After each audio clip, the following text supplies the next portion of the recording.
Tome of Uselessness. I'm Devon. I'm Dan. And today we're going to be talking some D&D behind the scenes. No, not behind the scenes. What is Behind the this? screen. Behind the screen, yeah. Yeah. So if you've listened to some of our older episodes, Dan and I occasionally play some D&D on the podcast. Dan is generally the DM, and I am the player. Not I've been generally. meaning to do more of those. Always. Yeah, no, I want to play some more. Yeah. But lately, I've been trying my hand at DMing. Not on a podcast, because I'm not very good at it, but with my family mostly, and I thought that we could maybe talk about it a little bit. Yeah, and you wanted to do this the previous time, but we just didn't get together. So you've DM'd twice, I guess, essentially, for your family? Yeah, I DM'd twice. So for my dad's Father's Day kind of get-together / gift, I made like a David Bowie themed D&D session. Mm-hmm. And then just recently for his birthday, my mom requested a very epic session. So I made them some new characters, and we did like a Camelot kind of themed session. And you were saying that these characters, were they like really high level like you were talking about before? Yeah, so the first session we did, I made them all level 1, and they had some input on like what kind of character they wanted to be. But the Camelot session was, I just did it all, and it was a surprise, and they got to pick their characters at the after I had introduced what the theme was going to be. So I made 4 level 20 fighters, and I gave them each different paths, but all their abilities were quite similar, so they kind of learned from each other as they were playing, which was cool. Mm-hmm. And then I based them all off the Knights of the Round Table. Yeah, and I don't want to speak too out of turn, but I don't think they are experienced players very much. Maybe Tony would be if he was playing, and maybe Pete, I don't know. But Peter is my brother, and he plays like a weekly game over Skype, but I can't remember what it's called, but it's like an online program that basically does all the rolling for you. Probably Roll20. Yeah, and it takes a lot of it's like I don't want to diminish what it is, but it does a lot of the work for you. Yeah, it gets rid of some of the minutia, essentially, of the game. So he's played with that, and then Tony is he's played a few times. He's played with us on the show, but I don't think there's. Yeah, I was just more just like you were saying that maybe they wouldn't be as familiar with like all these higher level abilities and what they could do. Yeah. I think that Tony, I don't think he's like super comfortable with the rules. Like he likes the idea, but he hasn't played enough to really know like you said, the minutia of the game. Yeah. And neither of my parents had played before, really. Sure. Yeah, it's just because it could become daunting or instigate analysis paralysis, let's say, because it's like you have so many options. And it's kind of an interesting idea of giving everybody the same class but with different paths, but at least then they have some commonalities between their abilities. Yeah, and it was a bit like trial and error, and we went through the whole character sheet before we got into the game. Sure. So I could kind of show them stuff, and then, but honestly, there's no I don't know that much about D&D either. Most of my experience comes from playing with you, and a little bit from playing with our old friend Sean. Mm-hmm. And then a lot of it comes from watching other people play. Yeah.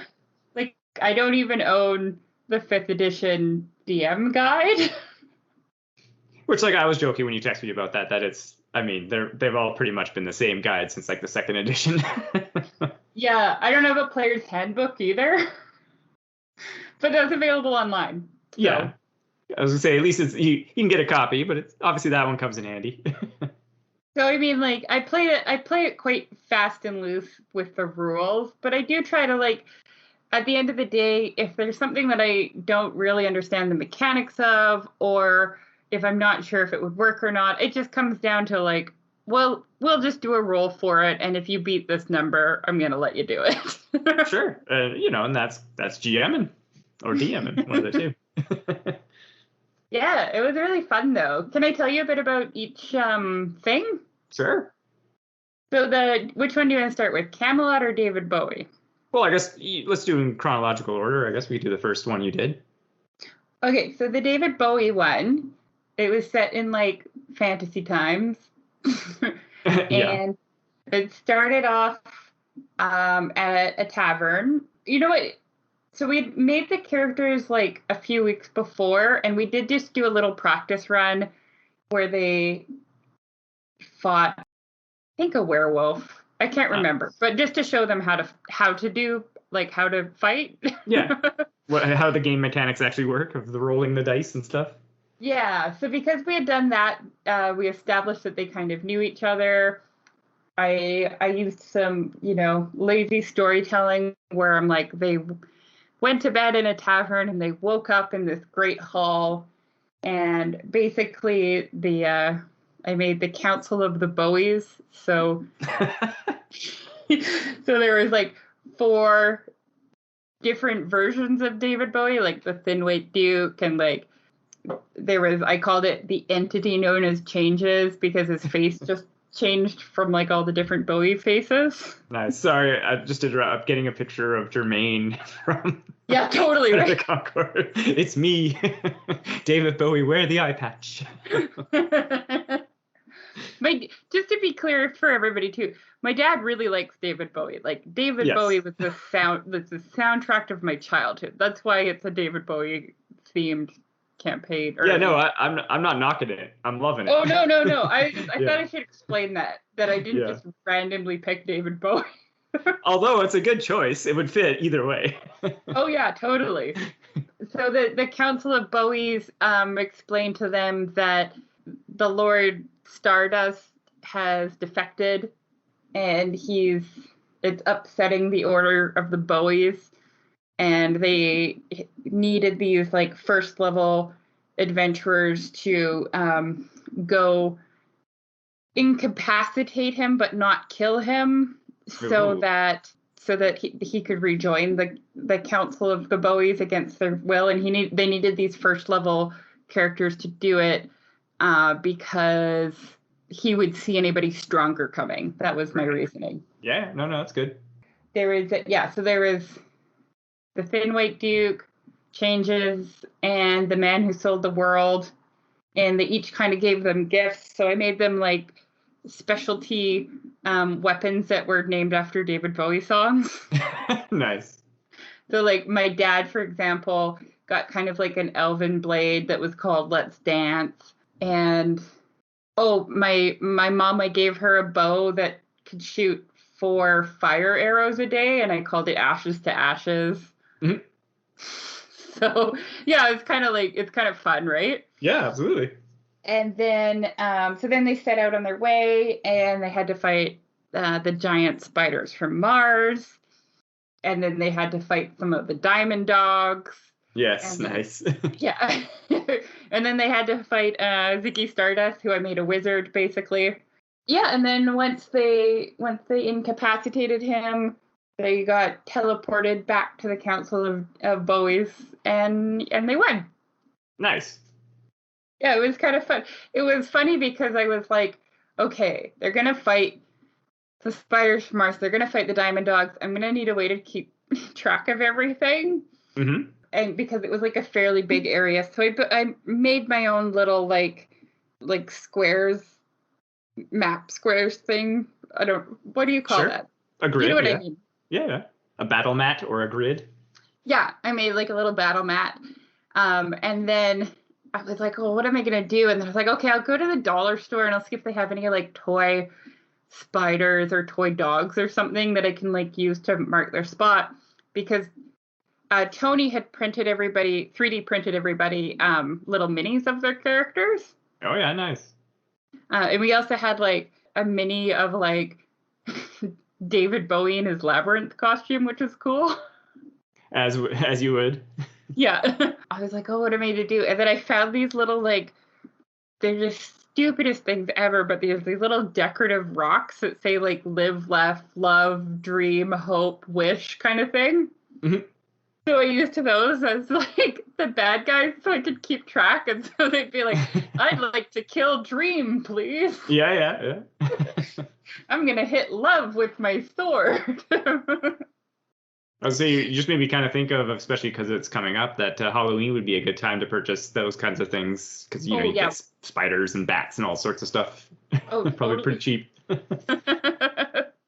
Yeah, that's what I figured, but it was like July. So. Yeah, exactly. Or no, it was before that. It was like June. Yeah. But yeah, so that was the first one, and everybody had a good time. There wasn't it was a little bit clunky at first, but we were able to figure it out as we went. Yeah, so aside from the tracking issue, what other kind of issues as a GM did you feel you faced that you hadn't considered maybe from a player's perspective that you're like, oh, wait. Okay, so as I previously mentioned, I don't have a player's handbook.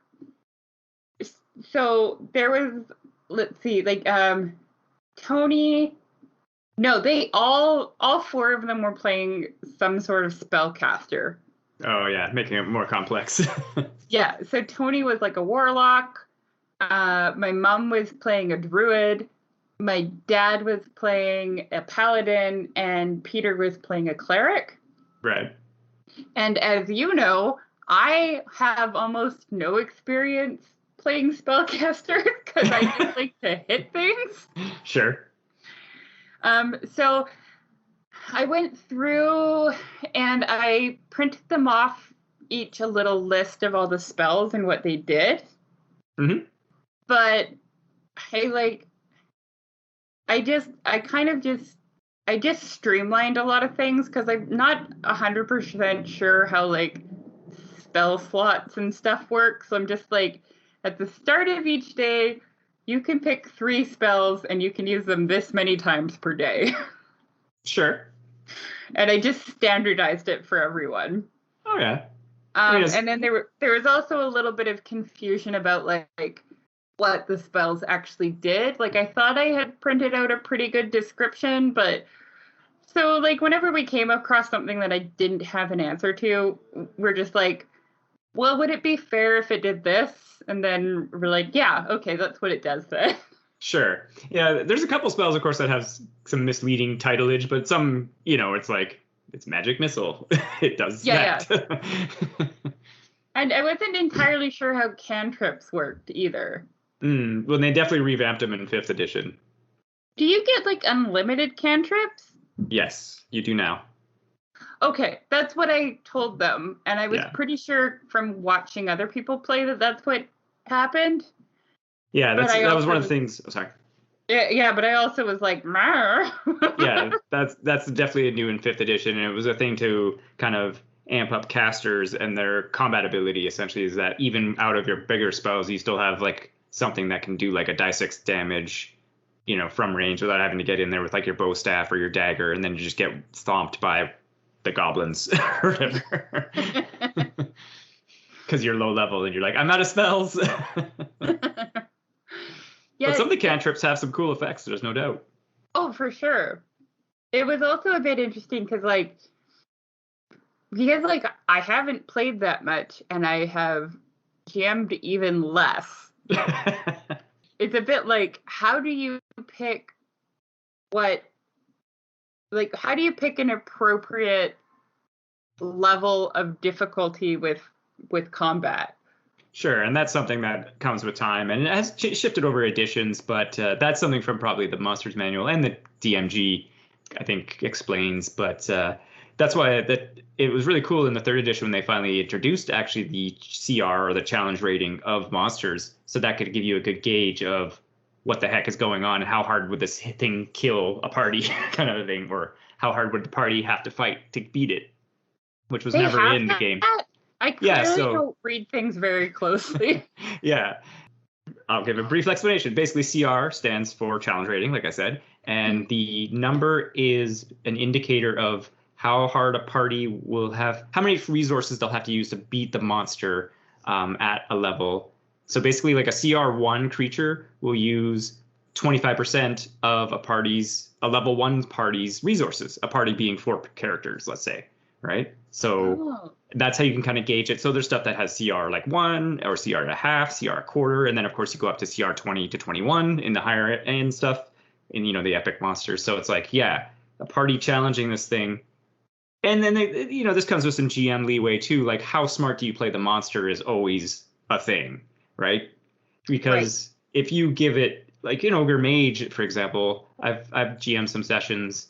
You play it depending on the setting, it becomes easier or harder to fight, right? Like I remember I did once, Ogre Mage, we're in the dungeon, classic stuff, and then I cast Darkness, and it was just a hallway, and so the players had nowhere to run, and I started casting lightning bolts and fireballs down this hallway. There's nowhere to go, but same scenario in a forest, they got more options, right? So for sure. Yeah, so I feel like the diamond dogs ended up being the hardest for them to beat. Sure, of course, when you start multiplying up the amount of monsters, it becomes very difficult. Yeah, there was a lot. I think I made it so that they had like 2 each plus like the leader of the pack. Nice. That sounds pretty epic. Yeah. So that was hard. They almost died. They all almost died. Sure, and then that becomes a thing as well, like depending on the party and how well they start to synergize their tactics of fighting, that becomes a big part of it as well. Because once players start to become better and start to use their skills better, then they can learn what to take down quicker and how to take them down to then, balance out the encounters and stuff, right? I did actively nerf the Lord Stardust at the end. Sure. Because I was like, I cast it. I think I can't remember what the spell was, but I cast one of the spells, and it almost like knocked them all out. So I'm just like, I'm just not gonna use that one again. Sure. Because I wanted it to be tough enough that they felt like they did something, sure. But I didn't want to end my dad's Father's Day game with them getting like just curb stomped. Yeah, straight up wizard TPK'd. Yeah. Yeah. Well, and that's a thing as well. I was gonna say, going back to like how you play the monster, or it's like you could use the monster but low, nerf some of its stats so it still has like that epic feel where it's like, oh man, they're fighting this big bugbear, but it's like, you give it half health, do a slightly less damage, and it still has that epic feel for the encounter. But you kind of can massage that kind of stuff to lower its challenge rating essentially just by, again, doing some GM behind the screen stuff. Yep. Because I've definitely done that kind of thing as well before, where it's like, you get into the fight and then you realize, like, say 3-4 rounds in, that you're like, oh man, the players aren't even like denting this guy at all. You're like, okay, I'll lower his hit point total down a bit, or Yep, I did that. Well, in the next session, I'll tell you about that in a minute. Sure. Yeah. I have a question for you. Sure. When you are running a game, do you make like character sheets for all the monsters, or how do you do that? Well, because I have the monster manual guide and the player, like I just referenced that kind of stuff, I have that beside me essentially if I'm fighting. And the more you use certain monsters, of course, the more you just remember some of their things. Like you're just like, okay, these guys all have like 12 hit points, cool. So that kind of stuff. But yeah, usually like for example, when I GM our sessions, I've got my screen and just got my notes and stuff, and then I'll have like the monster manual right beside me. And a player's handbook, like very much handy as well. So, oh, that's cool. Yeah. So usually, what I do if I'm prepping an encounter is, I'll like bookmark, where it is in the monster manual, and then I can just quickly flip to it. Good to go. What I ended up doing was that I wrote the basic stats and some of their basic attacks on index cards. Sure, that works well. And then I also, because like I do have a monster manual for some reason. So I had that in front of me if I needed to double check something. But yeah, then I had all my like, because I had like 9 diamond dogs to like take care of. So I just had my like 9 index cards and then Sure. like assigned them the names based off the rocks so that I could like follow where everything was. Yeah, that's one way of doing it as well. And what I usually do is in an encounter, for example, if there's 9 diamond dogs, I'll have like say I one based them initiative. off of the Hellhound. That's what I ended up using. Yeah, that's what I figured you did. Yeah, so it'll be like one initiative for the pack, and then I'll just track their hit points separately, and then that way it's just like, yeah, Oh. and then that, there's nothing wrong with your approach as well. That works just as well, especially if there was if they were more unique. If it was a more unique encounter and each diamond dog was slightly different, then it's just like, yeah, that could work really well as well. So. Okay. Oh, cool. Okay, so you just do initiative for the pack. Yeah, like for example, so if there was, like you said, there was a pack and a pack leader, I would do initiative for the pack and do one for the pack leader separately because he And then has would a you different. just roll like 9d20s to see who hits? Yeah, essentially, yeah. Oh, okay. Oh, that's a really smart idea. Well, because for example, you said there was 2 each, so it'd just be like, okay, these 2 are attacking this person, roll 2 dice. Okay, one hits, or they both miss. These 2, boom, boom, boom, boom, and then you just roll your separate, and then you're like, okay, pack leader, he's gonna do something different because he's got a different initiative with different stats. So you can kind of separate it like that. Or so, for example, I think I was running an encounter that you were doing, or I was helping you design one. But it's like if there's 12 of whatever, you could just do 1 pack of 6, 1 pack of 6, and you just roll initiative for 6 of them, so they don't all operate in concert. But kind of again, just makes things easier for yourself as a GM. Yeah, I feel bad because you gave me this awesome idea, and then I'm like, I'm not going to use it. No, that's fine. It was kicking around an idea. But yeah, it's just stuff like that to just help you GMing because you are tracking so many things. But yeah, usually like a unique monster or like a leader guy, it's like he'll have a separate initiative. The minions will have the same initiative that I just roll once, and then the players obviously have their initiative as well, all separately. So Right. Yeah. Okay. That's cool. Yeah, it's just some ideas, but again, if you wanted to get a little more, I don't know, realistic would be the word, but it would add to the encounter for more of them to have more separate initiatives. Because like the guy who goes after all of those monsters, he gets kind of hooped essentially. But yeah. But as they get killed, it's it all kind of balances out. Yeah, that was basically the first session we did. Yeah, no, that sounds like a good time. Yeah, it was pretty fun. It was fun, like making everything Bowie themed and like coming up with different names for stuff and yeah. And then the second session we just did recently, so I'm gonna remember more details about this one. Sure. So yeah, like I was saying, Camelot themed. The setup was that Arthur had just been murdered by Mordred, and that Morgan Le Fay wanted Mordred to take the throne, but she was worried that while the Round Table still held strong, that the people wouldn't accept him as the king. Yeah. So she made a deal with Merlin that the 4 best knights of the Round Table would compete for the throne. And if any of them refused, died, or cheated, that Mordred would get the throne by default because it would have shown that the Knights of the Round Table weren't as good as everybody thought. Yeah, they weren't worthy. Yeah, that they weren't worthy. So yeah, that was the basis, and there was going to be 3 trials. One of the body to show that they would be a strong king, one of the mind to show that they'd be a smart king, and one of like the heart to show that they'd be like a courageous king. Sure. And then I also made the rule that they were not allowed to heal in between rounds. Well, they're all level 20s, right? Yeah, no. It's just like stuff. And they each got 1 health potion that they could use on their self or someone else, but that's all the healing that they get for the 3 rounds. Right. So that was the basis. So we had my dad was Sir Tristan, my mom was Sir Lancelot, my brother was Sir Gawain, and Tony was Sir Percival. Cool. Yeah. So they And they all had the knight background, and I made them all lawful good. Sure. Because they're knights of the round table, and it makes sense. Yeah, no, I'm not questioning it. I'm like, yeah. That checks out. Yeah. So But I'm curious how you designed their characters at level 20. Yeah, I used a program called Fast Character Creation. No, yeah, like what, like you said, you gave them different paths, and like what kind of cool skills did they have?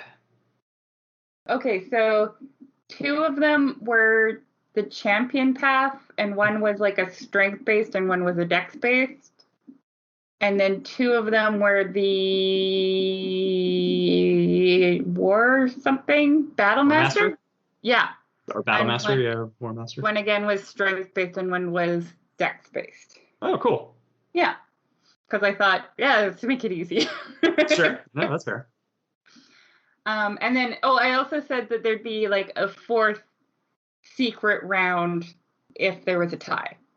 Okay. So the first round, they fought 10 hobgoblins and the hobgoblin commander. Yeah. So I basically put them in a big arena, and there was 2 they appeared in all 4 corners. Yeah, just some classic stuff. Yeah, and they were about 30 feet apart because they all had about 30 feet travel movement. And then in the middle, again, like 30 feet away from everybody, was the commander. Mm-hmm. And 2 hobgoblins were on like flanking each of the players, and then 2 of them were guarding the commander. And the way to win the first round was whoever killed the most people won, and commander was worth 3. So each hobgoblin was worth 1 point, and the commander's worth 3. And it was really interesting because, like, the hobgoblins were easy to kill. They were like 1 or 2 hits kind of thing. Yeah. So, like, I can't remember the order, but, like, Tony killed both hobgoblins. My dad killed both hobgoblins. My brother killed both hobgoblins. And my mom's like, I'm going to go for the commander. Nice. Which I was like, okay, power moves. But then, of course, like, someone else went and killed her hobgoblins. Yeah. So by the end of it, Tony had won the first round. Mm-hmm.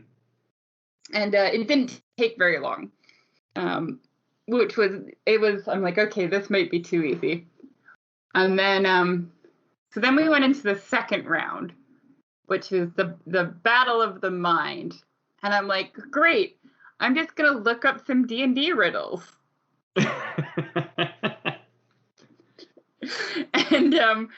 And I'll get 10 of them, and I'll put them on a grid, and then people can roll for which riddle they get, and they can re-roll if somebody's already done it. Thinking that, like, I'm like, okay, that'll be cool. That'll be like, 2 each or whatever. So the order that we went in, my mom was first, and then it was either Peter or my dad, and then Tony went last. And none of them got any of them right. They all just, like, I was reading, I wish I don't have it with me, but I was reading them, and they were all just going for these, like, insane answers. Like, they were, like, very straightforward, but they were like, it's the human condition. And I'm like, no, the answer is a road. Yeah.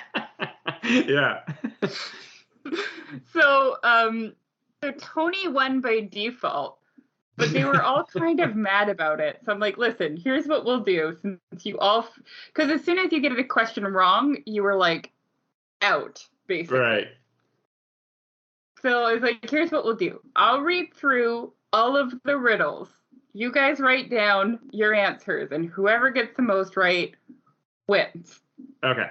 But Tony was kind of upset, so we ended up having a 3-way tie for this one between Tony, my dad, and my mom. Nice. So going into the third round, Tony had 2 wins. My mom had 1, and my dad had 1. Yeah.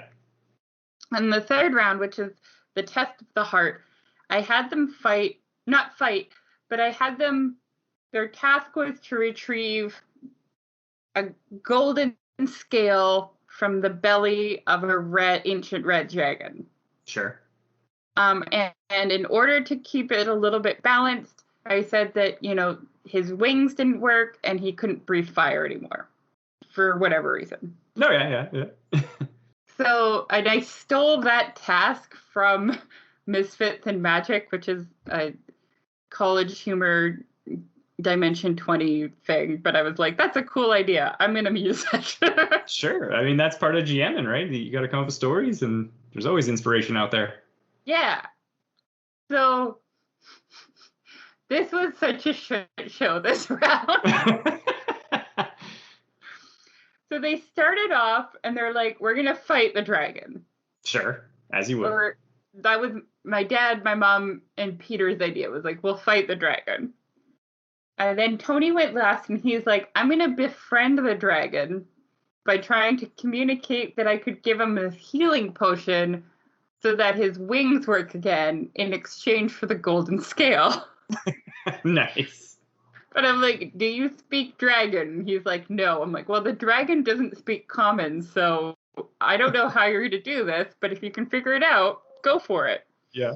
And he rolled, so he ended up rolling, I asked him to roll for like a charisma check, basically.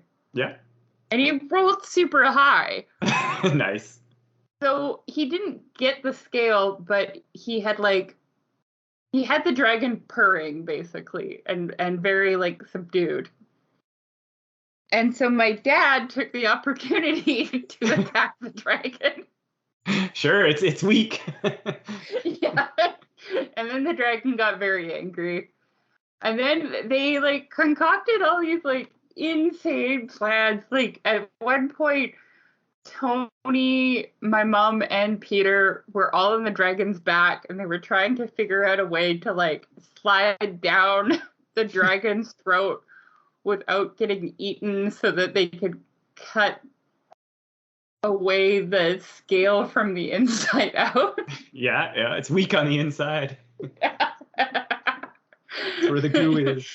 It was kind of crazy. But then what ended up happening was my dad ran up. He's like, can I just run up, jump, and try to grab it? And I'm like, okay, let's do an athletics check to see if you jump high enough. And then an acrobatics check to see if you can grab it. And he did. He succeeded. Nice. So then we ended up with a tie. Because Tony had 2 wins and my dad had 2 wins. Yeah.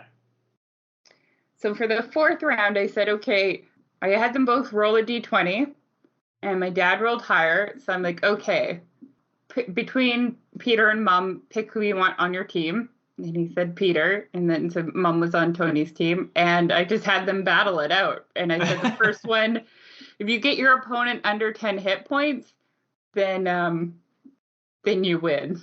Nice. Yeah.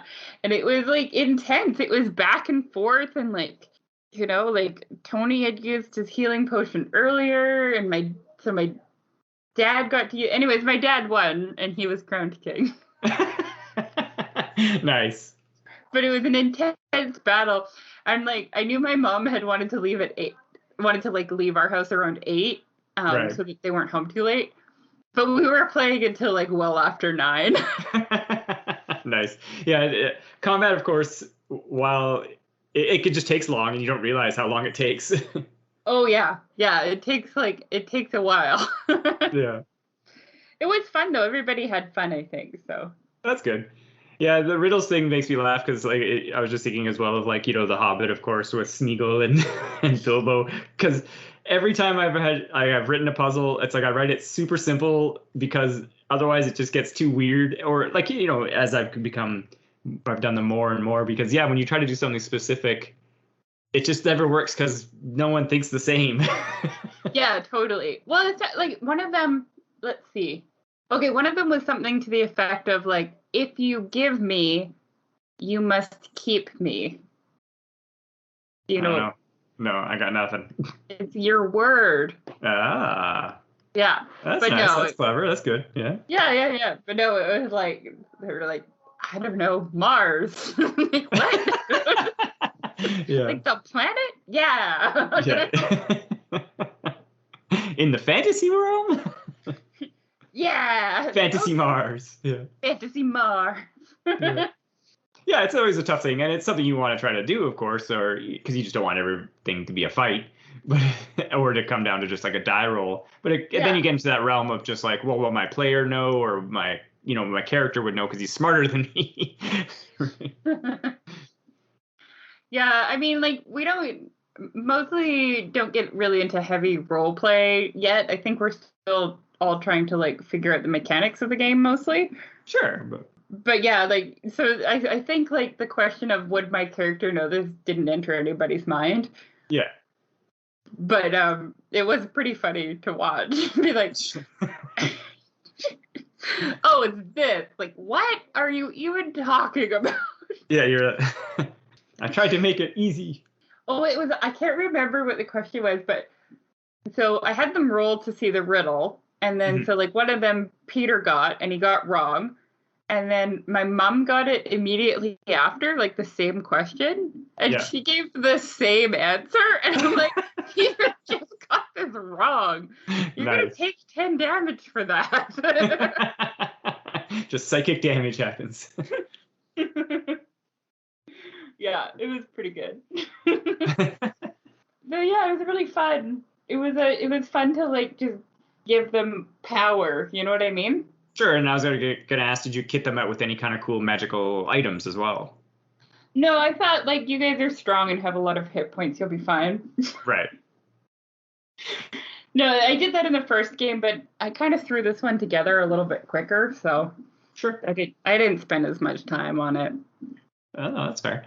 And then, like I asked before, like, so yeah, what about in this one? Would you challenge, or would you learn better in your GMing?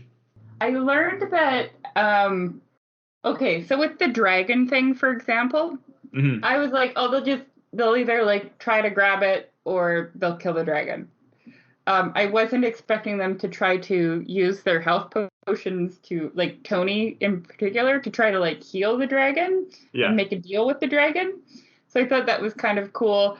But it was also funny the way like he was talking about it. It was like, no, she said this is a challenge of the heart, and the only way we're going to beat it is if we're kind to the dragon, because that's the only thing that makes sense. This is like a trick. Which wants to do. It's just like, yeah. You're like, of course, I am a crafty GM. Yes, that's right. Because then you could have rolled with that, and had they succeeded in healing it, then it turns on him, attacks him. Ancient red dragons are technically evil. Because then you're like, well, it's full on. Yeah, with it, I didn't like I wasn't prepared for it at all, right? Sure. So I was just like, oh, okay, they think this is a trick.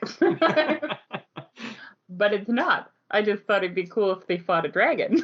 Sure, yeah. So that was kind of fun. I'm like, oh, they think I'm smarter than I am. Yeah, no, and that's absolutely something that gets introduced, and you can, yes and with kind of a thing, right? You can roll with it a little bit. Totally. Yeah. Because I mean, like, if he had rolled high enough, I would have let him make a deal with the dragon. Why not? Yeah, absolutely. Yeah, and I think I've told that when we played that game with Becky, and you guys were fighting like the talking like pack leader wolf, and then you guys were, you both were trying to subdue it and make deals, and I was all like, whoa, this is unexpected, but it was fun. So. Wait, is that the one where we locked him in the church and then burnt down the church? No, maybe no, because the church was already destroyed, I think.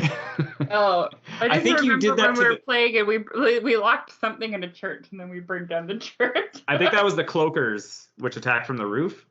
Oh yeah. I think that's what you guys did to that. Yeah. That was fun. Yeah. But yeah, that's always a fun thing in GMing, as well as unexpected twists, as it were. Yeah, when they were on the dragon's back, they were like, we're gonna we're going to stick these javelins in his mouth to pry it open, and then we're going to shoot down his throat. I was just like, okay, I think that it's fair that in order to see if well, I mean, the javelins probably would have snapped, but I'm like, to see if you can even get the javelin in the mouth, I feel like that's like a strength against strength kind of thing. And I'm like, so you have to beat the dragon's strength, which is like 30. Yeah, it's insanely high, FYI. Good luck. They're not in the title for no reason. Yeah. Yeah, they failed that. And then Peter was he had a banner in his pack, and he was trying to tie it to 2 javelins and like ride it like a sandworm from Doom. Nice. And I'm like, okay, roll to tie a knot. And he's like, I rolled a 1. And I'm like, you cannot tie a knot then. Your knot has failed you. It's fun when people fail horribly, and it's fun when they succeed greatly, I find. Sure. Yeah. Because when it's just like a middle of the road, it's like, oh, that was close or whatever, right? But like when it's like just like the worst fail ever. Yeah. Or like the best success ever, that's really fun. Yeah, and there's also like, I don't know about in 5th, the exact wording on it, of course. Like I kind of, depending on the situation, like I'd treat a 1, like a skill checks and stuff like that. Again, depending on the situation, it's like a 1, yeah, you sucked, but you still have like your skill.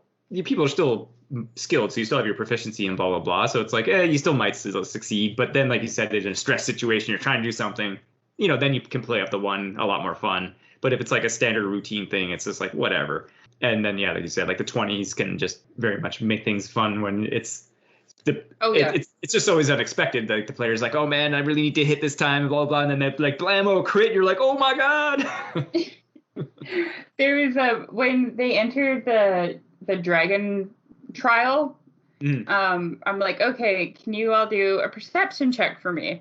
Because I wanted them to beat like basically like a 10 so that they could see that the wings didn't work, and like a 15 to see that it couldn't breathe fire, right? Sure. So Mom, Dad, and Tony all rolled pretty well, and then Peter rolled a 1. So I'm just like, you're facing the wrong direction. Yeah. The sun glinted off something in your eye. Ah! Turns out you're outside. Good work. But yeah, overall, it's like really fun. Now I got to plan something, because in October, it's my mom and my brother's birthday. So we're probably going to get together for my mom, my brother, and Thanksgiving all at the same time. Mm-hmm. And they want to play again. So now I got to come up with a new session, campaign, encounter, whatever you want to call it. Sure. Could do a very spooky themed one. Some vampires, gothic stuff if you want. Oh, that's a good idea. I was thinking like a murder mystery, if I could make that work. Yeah. And then I was also thinking like just straight up pirates would be fun. Sure. Piracy is always fun. They requested sci-fi and mermaids. I'm not sure how those mesh. I guess it would be like that old show, what was it, Sequest? Yeah. Well, and again, like you're saying, not putting you down, but new GMing, it's like you don't want to stretch too far, and then, like you said, then it becomes too unwieldy in a way. Yeah, totally. Because I'd like to still be able to. I find like having a very clear cut like objective is working really well. Like with the David Bowie campaign, it was like you have to stop this guy and you have to fight this and this, done, sure. Right? And with same with this like Camelot one, it's like you have to go through these rounds. Done. Mm-hmm.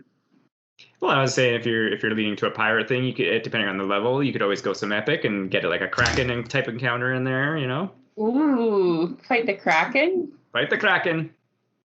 That'd be fun. Is there a Kraken in the monster manual? Should be. If not, I know that they just released that Saltmarsh book. Would probably have it. You could do some underwater lizard type people or fish people as well, and yeah, do a Kraken. Or Yeah, you just that's do some piracy. yeah. Their objective could be to rob a specific ship, I guess. Sure, yeah. There's all sorts of ideas, but like you said, if you want to do a murder mystery, that also works as well. It could be very fun. Yeah, I was trying to because we used to do murder mysteries like occasionally Mm.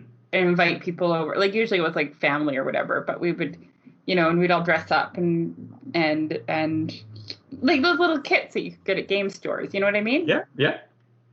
So we'd do that, and I was like, oh, that would be fun, but like D&D it up somehow. Fantasy murder mystery. Absolutely. I don't really know. I feel like that's a lot of work. Like, are you gonna have a lot of background and like some players need to know things that other players don't? Well, and as well, you'd have to like, for example, like if it was at like a royal ball type situation, so you'd have to have NPCs as well that you'd have to know and what they're about and what have you. Would you, okay, if you were doing a murder mystery, I like the ball idea. That's a really good idea. Might steal that. If you were doing a murder mystery, would you make one of the players the killer? I guess this would depend on the group comfort and, like you said, if this is like a one-shot kind of thing. But I would probably not do that, just so then the players are like trying to solve the mystery. Yeah, that's what I feel like. Because if one of them knows, I feel like it's a little bit less fun. Yeah, I would try to make the players solve the mystery, and again, you could do some things where they're allies with some people at the, let's just go with the ball situation again, so they know some people but they don't know some others, so there's that built-in suspicion, but they're like, oh, this guy was our friend, but is he a weirdo? Yeah, so you could do something like that. Yeah, and you'd have the Lord and the Lady, and the Lord gets killed, let's say, Macbeth, and something like that. But I don't think I would do that, just because, like you said, it would just be more fun for the players trying to solve the mystery. Would you like add combat elements to it, or would you make it just straight role playing in that case? Yes and no. I would think that what you could do is maybe like, like you probably want a couple fights in there just to, for those players who enjoy the fighting, and fighting is always a lot of fun in D&D. But I would say like maybe it's like an encounter with some people that were either trying to interfere with the investigation, or you maybe add a twist in where like a robbery happens in the middle of it or something, right? Ooh. Some burglars, or like some burglarizing starts occurring or something like that. Or one of the people who's not the murderer is also a thief, and then he's like, him and some cronies are trying to steal something, and the players have to, or the players can get involved if they want. Adds a twist to it, kind of thing. Oh, that'd be cool. Yeah, you add in a fight here or there, or maybe like you do like a classic where maybe some servants maybe know something, but it's like they're like, we don't trust you, and then so like we got to wrestle or do a hand-to-hand fight before we'll give you the info. And then I guess you would also you would get players to like roll basically for information. Well, I mean, there is, of course, like investigation like is a skill. Or perception check, like something, yeah. Sure, but you could also, like what I like to do in that kind of thing as well, where it's like, for example, it's like, you're talking to somebody, and then you have the player kind of like ask a couple questions. You do the role, they do the role as well, and then it's like based off of like some of the questions they're asking and say how well they rolled. Like you were saying earlier with the perception check, it's like how much information do they get overall, right, from the person, right? So they may get a couple pieces of information, but maybe they don't get that top tier info, and then maybe someone else could try it. Or what I've started to try to do is, for example, if say 2 or 3 people are talking to somebody. Maybe one person's kind of leading the conversation with the questions, but then everyone rolls, and it's kind of like they're all helping each other, like, because everyone asks like a follow-up question or something, right? Yeah. But you don't have to sit there and have everybody be like, what specific question are you asking? No, I just meant like they'd be free to come up with their own questions. Yeah, absolutely. If they wanted to do like an investigation check, for example, and they rolled really high, then I could be like, you notice this and this and this kind of thing. Sure, yeah, but it's like, yeah, if they're investigating a specific thing, and then it's like, yeah, they notice all this stuff about that thing, and rather than just like, I'm in the middle of the room and I declare investigation. Yeah, totally. Yeah. It'd Yeah, have to be like, I go over and I investigate the table that they sat at. yeah, exactly. Or yeah, I'm looking through the cups of wine, and do I smell poison or something, right? Yeah. Okay, Yeah. that's cool. I don't know. Yeah. Again, it's just ideas, and it's GMing. It's tough because, and this is like again over time where I've kind of developed these skills. Is that like many times I like to have like a looser framework of just like here's some of the things I want to hit, or what I want the player to do, and that's why I've when we've done our campaign for the podcast, it's a little more simplistic because it's just the two of us, and your character is very much enjoys getting into the fights and what have you. But Yeah, yeah, my character, not me personally. yeah. Well, I didn't want to go that far. I'm like, yeah, let's fight things. I want to hit things with my Sure. scorpion axe. Yeah, but again, it's like you don't want to prepare too much because that stuff may not be encountered, and then you felt like you wasted your time. But you make it loose enough where you're like, okay, if they start going in this direction, I can still incorporate these ideas in that direction.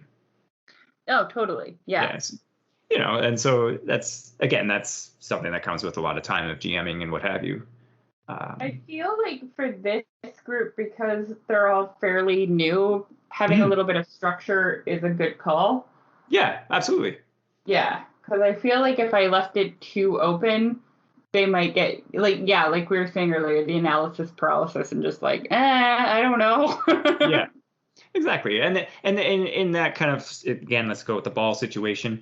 If players are playing, and they're not sure and it's kind of stalled out, then you can always have your NPC informant that they know, and he kind of comes over and he's like, oh, maybe I saw something here, and then they're like, oh, really? Like, but maybe he's lying or whatever, right? And then you can kind of spur the action on, right?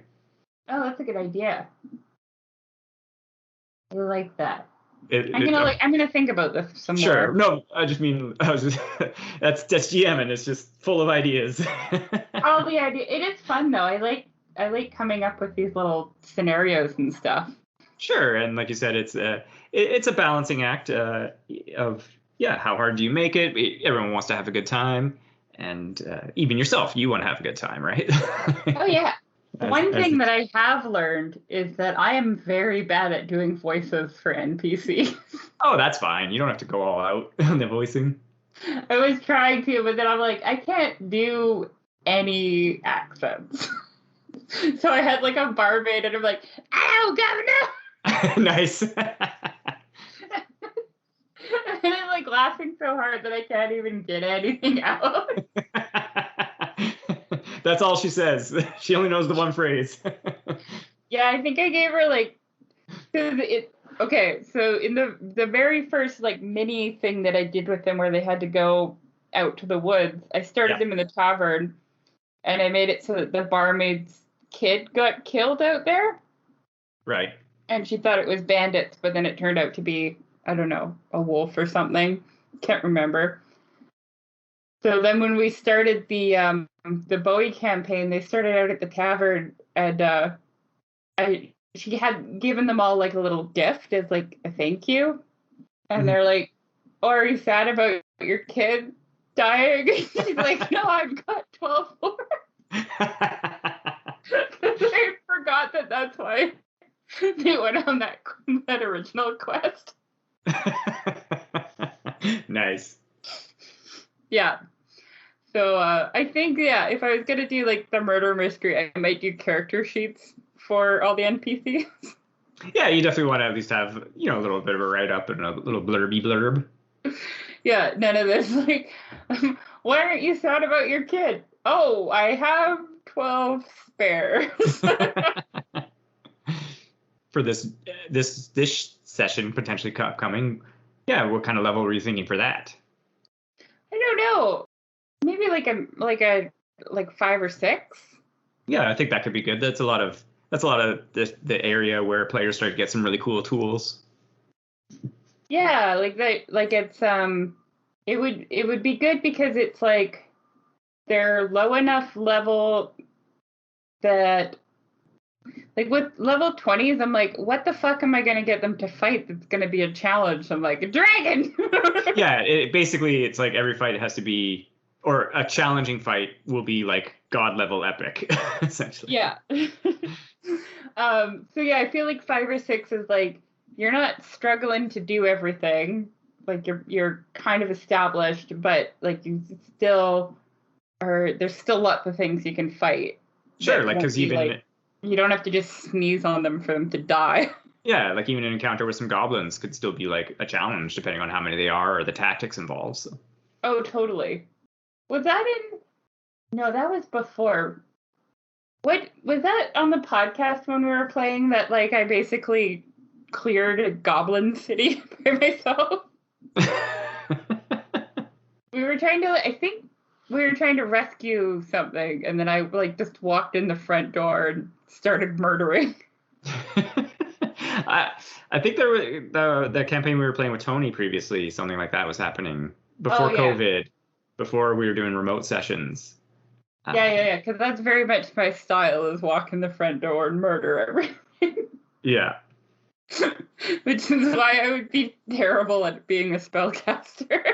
Well, it's always fun, at least myself. Like I like to try all the classes and play all sorts of different styles, and it challenges yourself, and you learn more about the game, right? So.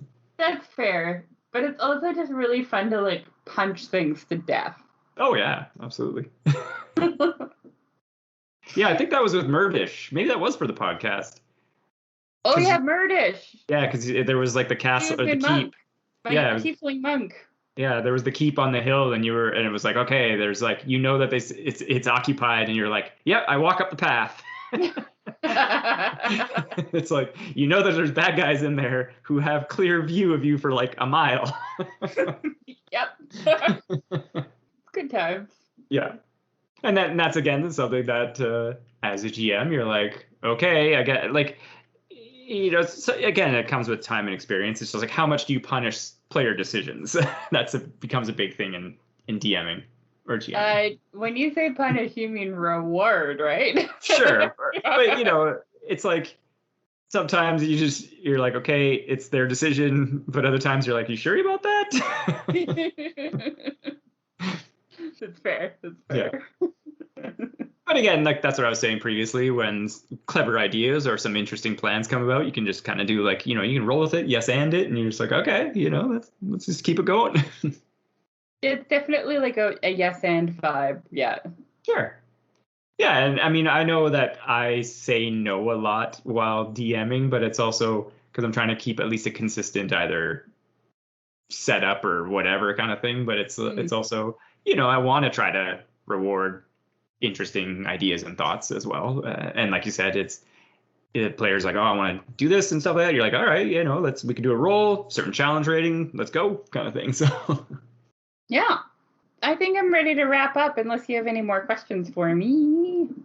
No, I would say, do you have any more questions for me, I guess? I mean, I'll probably. I'll probably text them to you, though, and be like, how the fuck do I do this? Sure. Wait, I have a question for you. Okay, sure.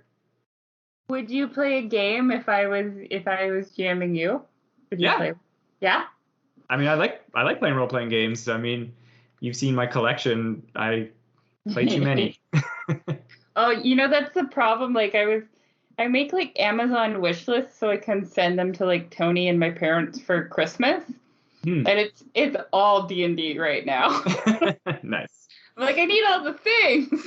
Sure, of course. I mean, that's the part of the fun of it, I guess. Have you seen like the D&D like travel bags that like are designed to fit the books and like have little pockets for dice and stuff? Fortunately, no. I want one. Yeah. So cool. Fair enough. Okay. Sorry, I interrupted you though before I asked if you would play. I was just going to say, along with your wrap up, that if people out there, I mean, I get it. If they have DMing questions, they can send us an email. I will try to answer them. Oh, totally. I would also like to say that, like, if you're on the fence about playing and you feel like it's like too hard or it's too hard to DM, just like do it. Like do it wrong. Who cares? Yeah, and the 5th edition of D&D, especially, like other games, may have higher entry bars and difficulties, but it's not too difficult to get into. And yeah, there's you got to do some reading and understanding of some mechanics and stuff like that, but it's not too difficult, which is really great, and it's very accessible. Yeah, and it's okay if you make mistakes. Like, don't think you have to be perfect at it and have all the answers.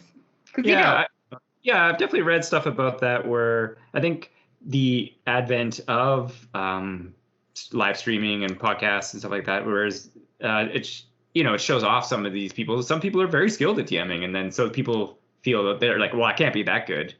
And it's like, well, that's fine. Just that's be fine. as good as you're going to be. Yeah, totally.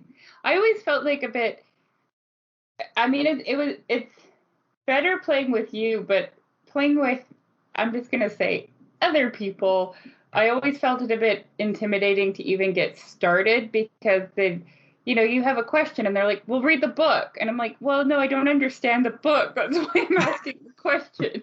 Sure. Can you please just help me? So I think that's like more of like kind of an older school way of thinking about it. And I feel like people are a little bit more open to like, or at least from what I've seen, are a little bit more open to like helping and talking you through it if you don't really know the rules. So. Well, and I think for myself, I know I could come down hard on some people when I perceive that they should know those answers already, or it's been explained before, and I'm like, dude, you come on, this is like the 3rd time you've asked this question. Like, let's move on here. Yeah, that's fair. So I know that I can start, but like somebody who's just starting out, it's like they're not gonna know. So you're not gonna know. Just like it's okay. It's okay to not know, and it's okay to ask questions. And sure. Yeah. And it's okay to reference the player's handbook. I do it all the time for like everything because it's like you just don't know.